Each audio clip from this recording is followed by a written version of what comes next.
Hello नमस्कार दोस्तों, मेरा नाम Rohit Singh. Now you are watching my official YouTube channel battle for SSC. Dear friends, NTPC previous year exams का questions का ये पार्ट 4 वीडियोस है और 1000 क्वेश्चन सीरीज आपको कराने में अराउंड 100 क्वेश्चंस हो चुके हैं एंड हम कंप्लीट करने की ओर अग्रसर हैं। और इससे आपको बेनिफिट हो रहा है, आप कमेंट बॉक्स में कमेंट कर सकते हैं। देखिए, कुछ क्वेश्चंस हैं, हम इन क्वेश्चंस को करेंगे। ये पहला क्वेश्चन है, गैल्वेनीकरण जंग से बचने वाली एक प्रक्रिया है। ठीक है, हम लोग जानते हैं जंग से बचने के लिए एक प्रक्रिया है गैल्वेनीकरण। क्लियर है? जिसमें स्टील और लोहे पर, फ्रेंड्स याद रखना, स्टील और लोहे पर एक कोटिंग की जाती है। क्या की जाती है? स्टील और लोहे पर कोटिंग की जाती है जंग से बचने के लिए। ठीक है, एक प्रक्रिया है गैल्वेनीकरण। ठीक है, प्रीवियस ईयर क्वेश्चन है, कोडिंग का इस्तेमाल किया जाता है। किसका कोडिंग का इस्तेमाल किया जाता है?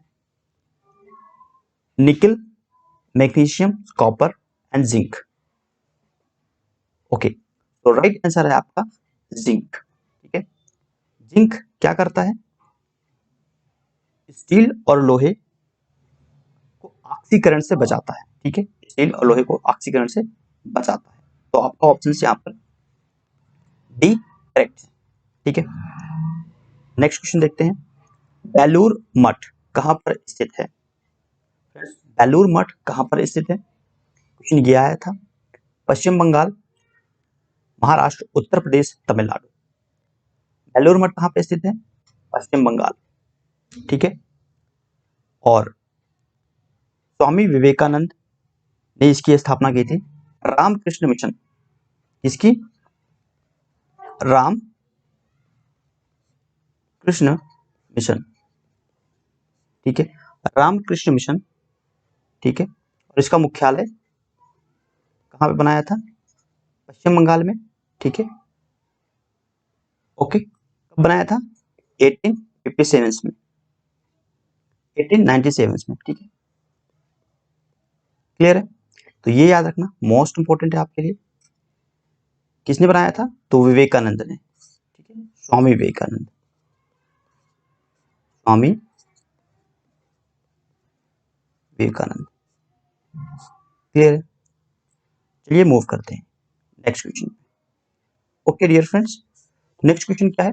अपोलो 11 पहला कृत्रिम उपग्रह है जिसमें मनुष्य चांद पर उतरा था, किस वर्ष प्रक्षेपित किया गया था? बहुत ही इंपॉर्टेंट क्वेश्चन है हमारे एग्जाम्स के पॉइंट ऑफ व्यू से। ठीक है, बहुत इंपॉर्टेंट क्वेश्चन है और ये क्वेश्चन अपोलो 11 से बहुत बार क्वेश्चन पूछा गया है। पहला कृत्रिम उपग्रह था और जिसमें मनुष्य चांद पर उतरा था, किस वर्ष प्रक्षेपित किया गया था? तो 1969। आपका सी ऑप्शन बिल्कुल करेक्ट है, 1969 में प्रक्षेपित किया गया था। ठीक है, इसको अपोलो 11 याद रखना फ्रेंड्स। ये क्वेश्चंस रिपीट हो सकते हैं, 100% इसके चांस है। ठीक है, ओके, तो नासा जो कि अमेरिका की क्या है, ये अंतरिक्ष एजेंसी है, तो इसको नासा ने प्रक्षेपित किया था। ठीक है, क्लियर है? चलिए क्वेश्चन नंबर 4। भारत का कौन सा राज्य जूट का सबसे बड़ा उत्पादक है? भारत का कौन सा राज्य जूट का उत्पादन सबसे अधिक करता है? ये पश्चिम बंगाल यहाँ पे करेक्ट ऑप्शन है आपका। ठीक है, पहले नंबर पे आपका पश्चिम बंगाल है और दूसरे नंबर पे आपका बिहार है। ठीक है, और इंडिया, अगर विश्व की बात करें तो इंडिया में सबसे ज्यादा जूट का उत्पादन होता है। तो यहाँ पर राज्य पूछता है तो पश्चिम बंगाल, और अगर सेकंड पूछता है तो बिहार। कभी कभी सेकंड भी पूछता है एग्जाम्स में। क्लियर है? आई होप आपको ये क्वेश्चंस अच्छे लगे होंगे, और अगर आपको ये क्वेश्चन अच्छे लग रहे हैं फ्रेंड्स तो आप लाइक कर सकते हैं और सपोर्ट कर सकते हैं। क्लियर है? चलिए क्वेश्चन नंबर 5। भारत में ASLV पहली बार कब इस्तेमाल किया गया था? भारत में ASLV कब इस्तेमाल किया गया था? 1980, 1987, 1994 और 1994 और 2000। देखिए 1987 भारत में GSLV पहली बार 1987 में इस्तेमाल किया गया था और इसको जो हेल्प किया था इसरो ने, ठीक है। इसरो जो भारत की एजेंसी है, आंतरिक एजेंसी है, और इसके जो अध्यक्ष के सिवान है, ठीक है, के सिवान, क्लियर है।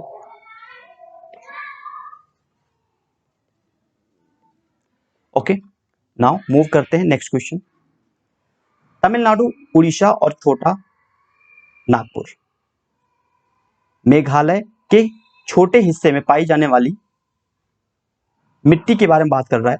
लाल रंग का होता है और यह कृत्रिम के लिए उपयोग नहीं होता है। तो आपको ये बताना है। देखिए, जलोढ़ मिट्टी, लाल मिट्टी, लेटराइट मिट्टी, रेगूर मिट्टी। ऑप्शन सही क्या है आपका? लेटराइट मिट्टी, ठीक है। लाल रंग का होता है और ये कृषि के लिए उपयुक्त नहीं होता है। क्यों नहीं होता है ये जान लेते हैं, ठीक है। देखिए, इसमें लेटराइट मिट्टी में क्या होता है कि लोहा अधिक मात्रा में पाया जाता है और ये हमारी कृषि के लिए उपयोगी तो बिल्कुल नहीं है। चूना इसमें पाया जाता है और एल्युमिनियम। और जब ये सब चीजें मिलती हैं मिट्टी में तो ये हमारे लिए उपयोगी कैसे हो सकता है, ठीक है। क्लियर है। नाउ अब हम मूव करते हैं नेक्स्ट क्वेश्चन पे। Okay dear friends, next question क्या है? टेलीफोन लाइनों के माध्यम से संचार के लिए कंप्यूटर को कनेक्ट करने के लिए इस्तेमाल की जाने वाली डिवाइस का नाम। तो आपको डिवाइस का नाम बताना है, कौन सा डिवाइस है। तो आपके पास देखिए 4 ऑप्शंस हैं: hub, switch, repeaters and modems. तो यहाँ पर ऑप्शन सही क्या है? मॉडेम्स, ठीक है। क्लियर है।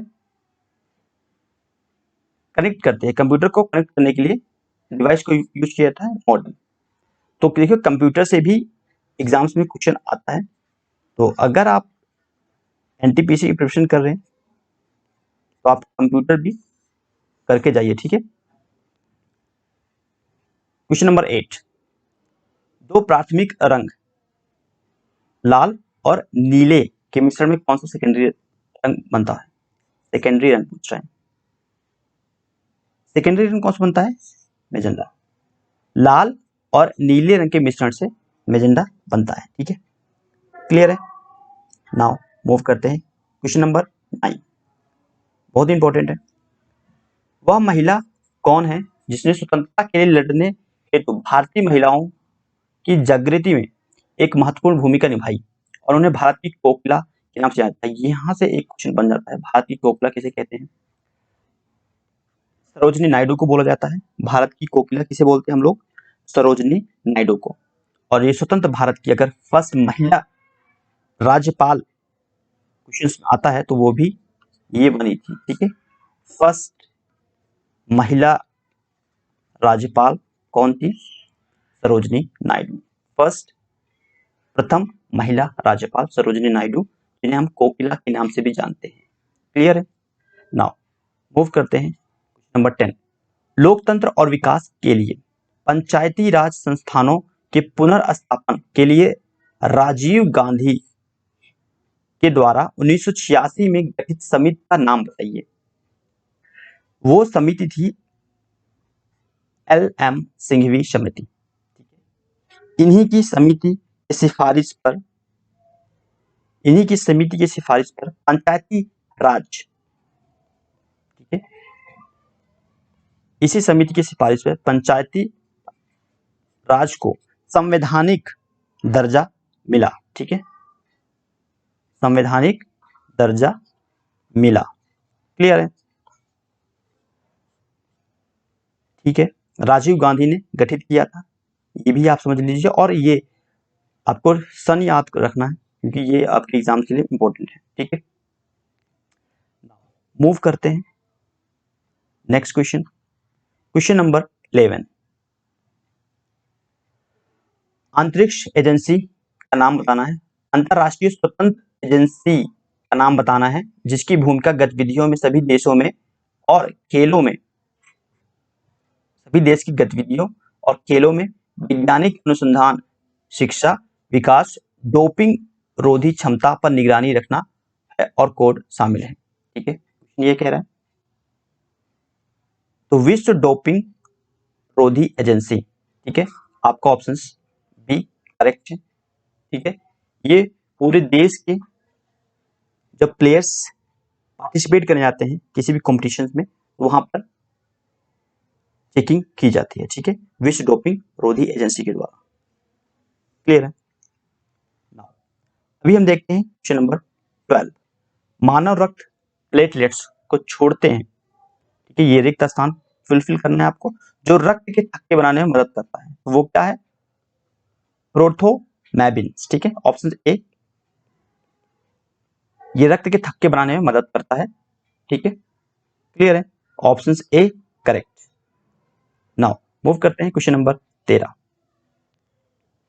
रिमेंबर रखना फ्रेंड्स, ये एनटीपीसी 2016 का क्वेश्चन पेपर है। ठीक है, प्रीवियस ईयर क्वेश्चन है।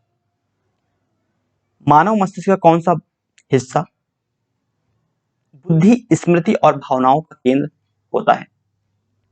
तो वो होता है सेरिब्रम। ठीक है, सेरिब्रम मस्तिष्क का हिस्सा है, बुद्धि और स्मृति और भावनाओं का केंद्र है। क्लियर है? Option B. नाउ मूव करते हैं क्वेश्चन नंबर 14। निम्नलिखित में से भारत के सिविल सेवा का जनक किसे कहा जाता है? It's very easy question. Lord Cornwallis. Lord Cornwallis Bengal के गवर्नर थे। ठीक है, क्लियर है? लॉर्ड कॉर्नवालिस इन्हें सिविल सेवा, ठीक है, सिविल सेवा का जनक कहा जाता है। इन्होंने भारत की सिविल सेवा का निर्माण करता बोल सकते हैं। नाउ वो करते हैं क्वेश्चन नंबर 15। क्या है? 92 संशोधन अधिनियम के माध्यम से भारतीय संविधान के 8वीं अनुसूची में निम्नलिखित भाषाओं में से किसे शामिल नहीं किया गया? देखिए, मैथिली, बोडो और संथालो तीनों को शामिल किया गया था। शामिल किसे नहीं किया गया था? कन्नड़ भाषा को। ठीक है, और अभी 22 लैंग्वेज है। ठीक है, 22 भाषा है। क्लियर है? अनुसूची में 22 लैंग्वेज है। ठीक है, अब चलते हैं हम क्वेश्चन नंबर 16।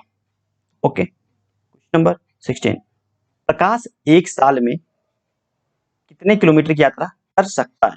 ठीक है, 5 बिलियन, 10 बिलियन, 5 ट्रिलियन और 10 ट्रिलियन। तो राइट आंसर क्या हो गया आपका? 10 ट्रिलियन। ठीक है, इतनी की यात्रा कर सकता है क्या? लाइट। चलिए फ्रेंड्स, देखिए ये तो क्वेश्चंस थे